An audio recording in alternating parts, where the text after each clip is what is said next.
Prime minister آپ جب تک فیک پروپیگنڈا جو جرنلسٹ کرے، یوٹیوبر کرے یا سیاستدان کرے، آپ پیچھے نہیں جائیں گے آپ کے کہہ دینے سے کہ جناب میرے ساتھ سپہ سالار ہیں، انہوں نے کیا، انہوں نے سب نے اپنی ڈیوٹیاں کی. سویلین گورنمنٹ اپنا کردار ادا کرے. لا اینڈ آرڈر پہ آپ نے فوج کو بلایا، انہوں نے کلیئر کرا دیا. اوکے، اب آپ ہمیں بتائیں کہ آپ کی ذمہ داری کہاں ہے. کیونکہ جو فیک پروپیگنڈا ہے نا، میں نے آپ کو 7-8 مثالیں دے دی ہیں، یہ میں نے ابھی لکھی کہ بھئی میں اس پہ کیا بات کروں کہ کہاں سے آیا. تو کوئی ایک سچ تو بتائے گا نا کہ جی یہ ہے.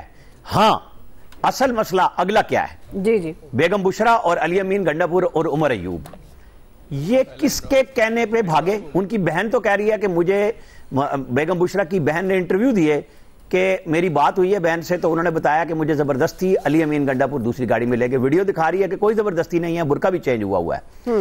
آپ بلائیں کہ علی امین تم کفن بنوا کے لائے تھے، تم کفن لے کے کیوں نہیں گئے؟ دکھاؤ، ہمیں شو کرو کہ وہ کفن کہاں ہے. ایشو یہ نہیں ہے خدا نہ خواستہ کسی کی بھی میت ہو، کسی بھی گھر کی ہو، وہ بہت بھیانک بات ہے، 1 ہو یا 100 ہو. یہ جو جھوٹ کا پروپیگنڈا ہے، ان سب کو کٹہرے میں اسی بلو ایریا ڈی چوک میں بٹھائیں. اس میں لا اینڈ فورسز ایجنسیز کے لوگ ہوں، اس میں جرنلسٹ ہوں، اس میں انٹرنیشنل میڈیا بٹھائیں کہ جی آپ بتائیں کہ یہ جو قتل عام ہوا ہے وہ کہاں ہوا ہے. اور آپ لوگ جن کو قتل کرانے کے لیے لائے تھے بقول ان کے کہ جہاد تھا اور کفن باندھ کے لائے تھے، آپ چھوڑ کے کیوں بھاگے؟ اگر آپ اتنے ہی مخلص تھے، آپ کو کس نے فون کیا یا آپ نے کس کو فون کیا؟ آپ اپنا علاقہ چھوڑ کے کیسے چلے گئے لوگوں کو لگا کے؟ اور آپ کی قیادت جو پی ٹی آئی کی اسلام آباد کے بارز میں بیٹھی تھی، کیفوں میں بیٹھی تھی، وہ بلو ایریا میں کیوں نہیں آئی؟ یہ جو استعفوں کا ڈرامہ ہو رہا ہے نا، جو سلمان اکرم راجہ نے کیا، حالانکہ استعفیٰ بنتا نہیں، ابھی وہ نامزد جنرل سیکرٹری ہے، اس کا نوٹیفکیشن ہی نہیں ہے. اس کو بھی چیئرمین جن کا اپنا آ رہا ہے کہ استعفیٰ جائے گا، بیرسٹر گورنر نے کہا نہیں آپ کام کریں اور میٹنگ میں آ جائیں. یہی کچھ حامد رضا کے ساتھ بھی ہے. یہ استعفے سیاسی لوگ اسی طرح کے دیا کرتے ہیں. آپ کے ورکرز جو سوال کر رہے ہیں اپنی لیڈرشپ سے، وہ جواب دیں اور یہ ساری جھوٹ اور سچ باہر نکالیں. صحیح. جی فیصل صاحب، کیا پابندی لگ سکتی ہے اب جس طرح کی معاملات خود پاکستان تحریک انصاف کے اندر اختلافات شدت اختیار کر گئے؟ نویر صاحب، آپ سے کچھ آڈیو ایشو ہے فیصل صاحب کے ساتھ، آپ کو کیا لگتا ہے کیا سخت فیصلے کر سکتی ہے؟ چلیں جی، شکیل انجم صاحب ہیں ہمارے ساتھ. جی شکیل انجم صاحب. جی بالکل، میں ہوں آپ کے ساتھ. جی یہی سوال آپ سے، کچھ آڈیو پرابلم آ رہی ہے. جی اچھا دیکھیے، سخت فیصلوں کے حوالے سے تو کافی عرصے سے بات کی جا رہی ہے کہ پی ٹی آئی کے خلاف سخت فیصلے کیے جائیں گے، اور سخت فیصلے ہوئے بھی 9 مئی کے بعد. اور 9 مئی کے بعد آپ نے دیکھا کہ کتنا بڑا کریک ڈاؤن ہوا، لوگوں کو گرفتار کیا گیا. اس کے بعد جو وزیر اطلاعات ہیں انہوں نے ایک دن آ کے پریس کانفرنس بھی کر دی تھی یہی والی بات کہ پی ٹی آئی پر پابندی لگانے جا رہی ہے گورنمنٹ اور بین کر دے گی پی ٹی آئی کو. اور یہ کوئی پاکستان میں پہلی مرتبہ نہیں ہوگا کہ کسی سیاسی جماعت کو بین کیا جائے. اس سے پہلے بھی سیاسی جماعتیں جو ہیں وہ بین ہوتی آئی ہیں. کمیونسٹ پارٹی ہوئی، عوامی لیگ ہوئی، نیشنل عوامی پارٹی ہوئی، تحریک لبیک ہوئی، لشکر جنگوی ہوئی. تو وہ پھر دوبارہ کسی اور نام سے اپنے آپ کو رجسٹرڈ کرا لیتی ہیں. بات یہ ہے کہ جو سیاسی جماعتیں ہیں جو اس وقت ملک میں موجود ہیں، جن کا جو سٹیک ہے وہ اس وقت سٹیک جو ہے وہ گورنمنٹ کا ہے، اور گورنمنٹ کو چاہیے کہ وہ کوئی نہ کوئی راستہ نکالے اور اس معاملے کو بیٹھ کر حل کیا جائے. کیونکہ دونوں جانب سے اگر دیکھا جائے تو اس وقت دونوں فریقین جو ہے وہ مشکل میں ہیں، اور گورنمنٹ بھی اور جو عمران خان کی پارٹی ہے وہ بھی. عمران خان صاحب کا جو ایجنڈا ہے یا ان کی پارٹی کا وہ ایک ہی ہے کہ ملک میں افراتفری ہو اور اس حکومت کو کام نہ کرنے دیا جائے، جیسا کہ ماضی میں بھی انہوں نے 2014 میں کیا جب انہوں نے دھرنا دیا تھا 126 دن کا. تو اس وقت بھی آپ نے دیکھا جو ملک کی معاشی صورتحال تھی وہ پھر اس طرح نہ رہی کہ چائنا کے جو پریزیڈنٹ ہیں انہوں نے آنا تھا اور باقی چیزیں ہونی تھی سی پیک کے حوالے سے. تو ان کا تو ایجنڈا یہ بالکل واضح ہے کہ ملک کے اندر انتشار ہونا چاہیے اور کسی قسم کی کوئی سٹیبلٹی نہ ہو، اور یہ جو گورنمنٹ ہے وہ کسی قسم کا کوئی کام نہ کر سکے. تو وہ اپنے ایجنڈے پر کام کر رہے ہیں. اس مرتبہ جو انہوں نے مارچ شروع کیا تھا اور ان کا جو ایجنڈا تھا وہ یہی تھا کہ وہ آ کر بیٹھیں گے ڈی چوک کے اندر، اور جو ان کے پہلا مطالبہ تھا وہ تھا عمران خان صاحب کی رہائی. اگر خان صاحب کی رہائی ہو جاتی تو پھر شاید ڈیمانڈز ان کی بڑھ جانی تھی. لیکن وہ نہ ہو سکا، اور اس وقت کی جو صورتحال ہے پارٹی جو ہے مزید اختلافات کا شکار ہے، مزید کمزور ہو گیا اور عمران خان صاحب کے لیے اور پارٹی کے جو دیگر لوگ ہیں ان کی مشکلات میں آگے اضافہ ہونے جا رہا ہے۔ اور اس مرتبہ جو طاقتور حلقے ہیں میرا یہ خیال ہے انہوں نے اس بات کا فیصلہ کر لیا ہے کہ اب مزید جو ہے اس جماعت کو یا کے پی کی جو گورنمنٹ ہے جس کے وسائل استعمال کیے جاتے ہیں اور وہاں سے لوگوں کو لے کر آیا جاتا ہے اور ساری کی ساری حکومتی جو ہے وہ مشینری جو ہے وہ استعمال ہو رہی ہے اس احتجاج کے حوالے سے، اور یہ ایک مرتبہ نہیں ایک سے زائد مرتبہ ہو چکا ہے، اور ہر مرتبہ جو ہے وہ یہی بات کی جاتی ہے کہ آئندہ اس قسم کی صورتحال نہیں ہوگی، لیکن پھر اس سے زیادہ کی صورتحال گورنمنٹ کو دیکھنی پڑتی ہے یا جو ہمارے ادارے ہیں ان کو دیکھنا پڑتی ہے، فیس کرنا پڑتا ہے۔ تو اس ساری صورتحال میں لگتا یہی ہے کہ اس مرتبہ جو ہے کوئی سیریس موو ہوگی اور جو استعفے ہیں لوگوں کے وہ مزید بھی آئیں گے، جیسے آپ نے ذکر کیا کہ 2 لوگوں نے استعفیٰ دے دیا، صاحبزادہ حامد رضا اور سلمان اکبر راجہ نے، اور اس کے بعد جو ہے پشاور میں ان کی جو لیڈرشپ ہے اس وقت موجود ہے اور مزید جو ہے وہ فیصلے ہونے جا رہے ہیں، اور یہاں تک بھی اطلاعات ہیں کہ اگر خیبر پختونخوا کے وزیر اعلیٰ کا یہی رویہ رہا تو وہاں پر بھی ان کی حکومت کا خاتمہ ہو سکتا ہے۔ صحیح۔ تو اس لیے دونوں فریقین کو چاہیے کہ اس ملک کے اندر بیٹھ کر، کیونکہ بات تو ملک کی ہے، عوام کی ہے، عوام اور ملک کے بارے میں کوئی نہیں سوچ رہا، اور حکومت کو چاہیے کہ اس ساری صورتحال میں جو پی ٹی آئی ہے اس کو کہیں نہ کہیں تھوڑی بہت سپیس ملنی چاہیے۔ سیاسی جماعتوں کو سپیس ملے گی تو جو پولیٹیکل سسٹم ہے ہمارا وہ آگے بڑھے گا، کچھ جمہوریت مضبوط ہوگی، لیکن اب تک کی جو صورتحال ہے اس ساری صورتحال میں جو ہماری سیاسی جماعتیں ہیں یا جو سیاسی نظام ہے، جمہوری نظام ہے، وہ کمزور ہوا ہے، اور جو طاقتور حلقے ہیں وہ اور زیادہ مضبوط ہوئے ہیں، لیکن اس کی ساری ذمہ داری ہمارے سیاستدانوں پر ہے۔ یہ بیٹھیں، ان کے لیے پارلیمنٹ موجود ہے جو ایک واحد ادارہ ہے پارلیمنٹ جہاں پر بیٹھ کر بات کی جا سکتی ہے، اور at the end of the day پھر بھی یہ جو بات ہے وہ مل بیٹھ کر ہی طے ہوگی، دونوں فریقین بیٹھ کر ہی معاملے کا حل نکال سکتے ہیں۔ اس لیے جو بانی پی ٹی آئی ہے اور ان کے جو مشیران ہیں، جو لوگ ہیں، ان کو بھی سوچنا چاہیے کہ یہ جو محاذ آرائی ہے اس کا فائدہ نہیں الٹا نقصان ہوگا، کیونکہ سٹیٹ کے ساتھ کبھی نہیں لڑا جا سکتا، سٹیٹ جو ہے وہ سٹیٹ ہی ہوتی ہے اور اس کے ساتھ لڑائی بنتی بھی نہیں ہے۔ جی فیصل صاحب آپ کو کیا لگتا ہے کیا حکومت سخت فیصلے کر سکتی ہے؟ اور جو بات کر رہے ہیں کہ بات چیت سے راستہ نکلنا ہے، تو ابھی کچھ دن پہلے تو لگ رہا تھا کہ واقعی بات چیت سے کوئی راستہ نکل آئے گا، لیکن اب جو حالات ہیں کیا آپ کو لگتا ہے کہ اب کوئی بات چیت کا امکان ممکن ہے؟ دیکھیں راستہ تو بہرحال نکل آئے گا، بات چیت سے نہیں نکلے گا، کسی اندرونی بیرونی طریقے سے نکل آئے گا۔ راستہ آج نہیں نکلے گا، کل نکل آئے گا۔ ہر دور میں جتنے بھی ماضی میں بھی اس طرح کی صورتحال رہی ہے، کسی کے ساتھ بھی رہی ہو، پیپلز پارٹی کے ساتھ رہی ہو، نون لیگ کے ساتھ رہی ہو، تو وہ دن تو کسی کے لیے بھی نہیں رہتے نا، دن تو جو ہے وہ تبدیل ہو جاتے ہیں۔ اگر آج تحریک انصاف کے لیے سخت دن ہے تو وہ دن جو ہے وہ کل تبدیل ہو جائیں گے۔ بات دن کی تبدیلی کی نہیں ہے کہ آج مسلم لیگ کے لیے سخت دن ہے یا تحریک انصاف کے لیے آسان ہے، آج اسٹیبلشمنٹ ان کے ساتھ ہے، آج اسٹیبلشمنٹ نون لیگ کے ساتھ ہے، آج جو سختی تحریک انصاف پہ ہو رہی ہے کل یہ سختی جو ہے نون لیگ کے ساتھ ہو رہی تھی۔ کم و زیادہ کے فرق پہ تو ہم بات کر سکتے ہیں، لیکن صورتحال تو کم و بیش ایسی ہی تھی۔ بات یہ ہے کہ جس سمت میں آپ نے اس ملک کو چلانا ہے، جو آج کی جو ہماری آپ کی سمت ہے، اس سے تو پاکستان نہیں چل سکتا، اس سمت سے تو نہیں چل سکتا۔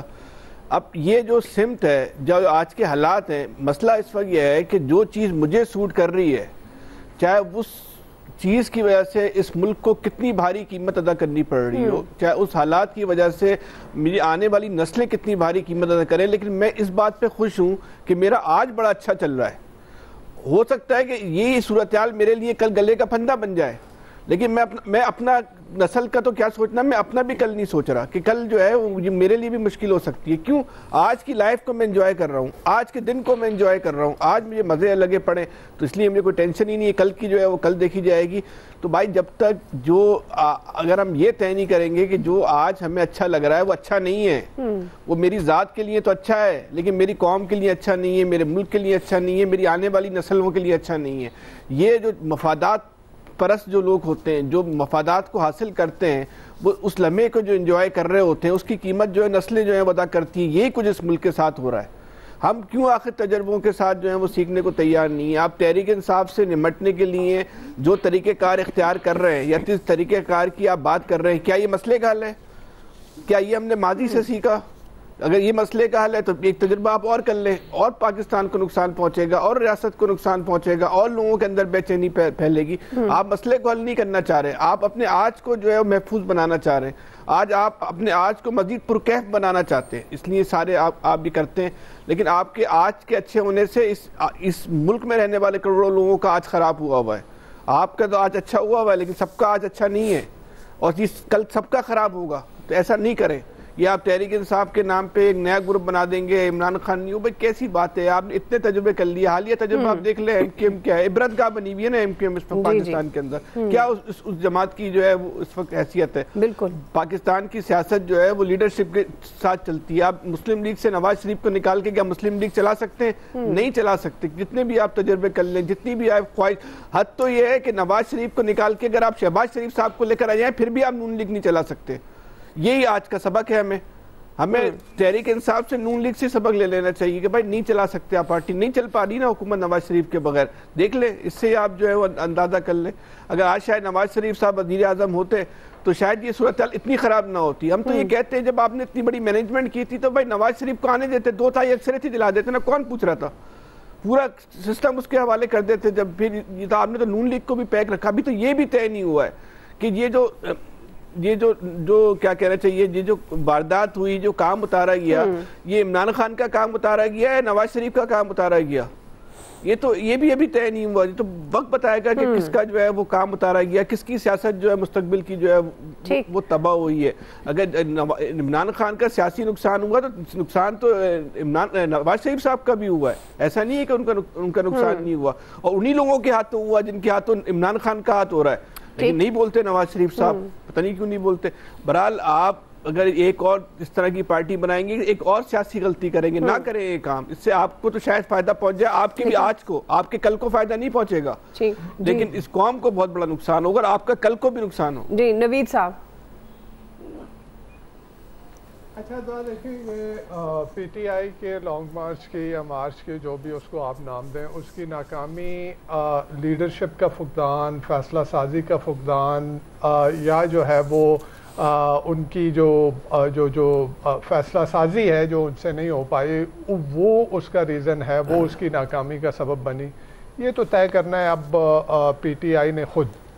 اچھا ایک چیز جو ہے، جو ایک ناکامی جو کہ بالکل گیون ہے، وہ ناکامی ہے ہماری جمہوری اقدار کی، ہماری جمہوری روایات کی، ہمارے جمہوری اداروں کی، اور خود جمہوریت کی، پاکستان میں سیاستدانوں کی اور پاکستان میں سیاست کی. یہ ناکامی ہے کہ ایک جمہوری مارچ، ایک ڈیموکریٹک رائٹ جو آپ نے اس آئین پاکستان نے مجھے دیا ہے، جو اس ریاست کا شہری ہونے کے ناطے مجھے ایک رائٹ ملا ہے پروٹیسٹ کرنے کا، رائٹ ٹو اسمبلی، اس رائٹ کو ایکسرسائز کرتے ہوئے لوگوں کے خلاف تشدد کیا گیا. اس کو پولیٹیکلی، میں سیاست کی ناکامی اس وجہ سے کہہ رہا ہوں کہ اس کو پولیٹیکلی جو ہے یہ ہینڈل کیا جا سکتا تھا. بڑے منجے ہوئے سیاستدان بیٹھے ہیں پیپلز پارٹی میں بھی اور نون لیگ میں بھی، لیکن کیا تھا کہ جی آپ نے اپنے مخالف کو ہر طریقے سے اس کو نیچا دکھانا ہے، اس کو گرانا ہے. دیکھیں تشدد کیا ہے؟ تشدد جمہوریت میں تشدد نہیں ہوتا. جمہوریت تو تشدد کا راستہ روکنے کے لیے ہے کہ آپ ایک ڈیموکریٹک طریقے سے، ایک جمہوری طریقے سے آپ ایک چینج لا سکتے ہیں. لیکن جب آپ تشدد کی راہ پہ چلتے ہیں تو